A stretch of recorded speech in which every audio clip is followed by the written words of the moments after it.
Hello everyone. So आज आपण ज्या मूवीचा रिव्ह्यू करणार आहोत त्याचा ट्रेलर आपल्या पुढे काही मागच्या आठवड्यामध्ये आला होता. मूवीचं नाव आहे हॅपी पटेल खतरनाक जासूस. सगळ्यात महत्त्वाची गोष्ट मूवीचं प्रोडक्शन आहे Aamir Khan production, so we can trust the name. Already त्यांचे जे मागचे प्रोजेक्ट्स येऊन गेले आहेत म्हणजे दिल्ली बेली किंवा त्याच्या आधीचे देखील जे खूप गाजलेले सिनेमे आहेत. या मूवीमधले स्टारकास्टमध्ये सगळ्यात प्रमुख नाव असणार आहे Vir Das. Vir Das is a very famous name.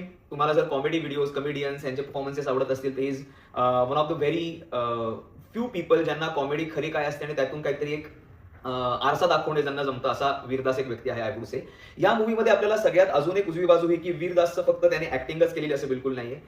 त्याने स्वतः ही फिल्म डिरेक्ट केलेली आहे अलॉंग विथ, म्हणजे तो एकटाच डिरेक्टर नाही, त्याच्या जोडीला कवी Shastri is also the director. Also movie is written by Vir Das आणि रायटरमध्ये अजून एक नाव आपल्याकडे आहे अमोघ रणदिवे.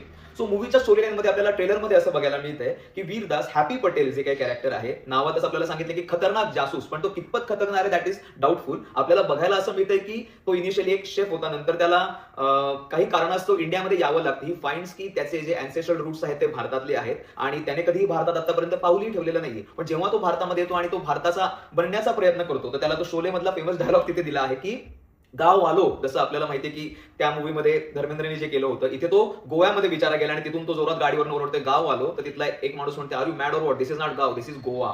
सो एक काही फनी एलिमेंट्स त्यांनी ट्रेलरमध्ये दाखवलेले आहेत. तो एजंट कशा प्रकारचा आहे, तो कुठल्या एका सिच्युएशन मध्ये गुरफटला जातोय, हे सगळं बघताना नक्कीच धमाल येणारे मजा असणार आहे. स्क्रिप्ट मला थोडीशी पॉवरफुल इथे वाटते आणि मूवीच्या स्टारकास्टमध्ये बाकीची नावं आहेत. वीरदास बरोबर आपल्याला मिथिला पालकर बघायला मिळते. एक विलन जी एक डॉन जासूस जी पंजोर मधली एक लेडी डॉन आहे ते कॅरेक्टर आहे प्ले केलेलं मोना सिंग यांनी. कॅरेक्टरचं नाव आहे मामा. सो तिच्यासोबत वीरदासचं थोडंसं तू तू मैं किंवा फाईट सीन्स आपल्याला बघायला जरूर मिळतील. आणि अजून एक महत्वाचं नाव आपल्याला सगळ्यांना एक ऍक्टर जो खूप काळापासून मिस होत होता तो आहे इम्रान खान. इम्रान खान जसं आपल्याला माहिती की त्याने जाने तुया जाने ना सारखे सुंदर सिनेमे मागे दिलेले आहेत, पण बिचारा 2015 नंतर त्याला काही कामच मिळत नव्हतं. Almost it's been now 11 years he was out of project, out of acting job. पण आता मात्र म्हणजे लास्ट त्याने 2015 मध्ये जो कट्टी कॉमेडी ड्रामा मूवी आपल्या पुढे आणला होता which was a big disaster flop. But आता आपण पुन्हा एकदा त्यांच्यापासून काही आशा नक्कीच लावू शकतो की काहीतरी काम सॉलिड बघायला मिळते. बट आय डाऊट की त्यांना मूवीमध्ये रोल किती असणार आहे, but he has some work to do आणि ही माइट इम्प्रेस अस. आणि जसं आपल्याला माहिती की ह्याच्यामध्ये जर कुठलाही फेमस मोठा स्टार नसेल तर थोडीशी मूवी रिस्की लेवलवरती जाते, त्यामुळे आमिर खानला स्वतः इथे पुन्हा एकदा यावं लागले बरं का. So he playing a cameo. काय करतोय वगैरे ते आपल्याला मूवी बघितल्यानंतर कळेल, बट ट्रेलरमध्ये आपल्याला त्यांची झलक दिसते. So that is one exciting element for me की आमिर खान जेव्हा कुठलाही रोल करतो तर त्या रोलमध्ये पूर्णपणे घुसणं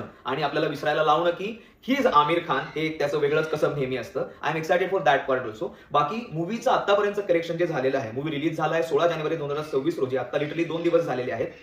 बॉक्स ऑफिसवरती खूप मोठा धमाका जरी झाला नसला तरी at least it is able to put itself out there in front. पहिल्या दिवशी मूवीने रफली 1.25 कोटी कमवलेत,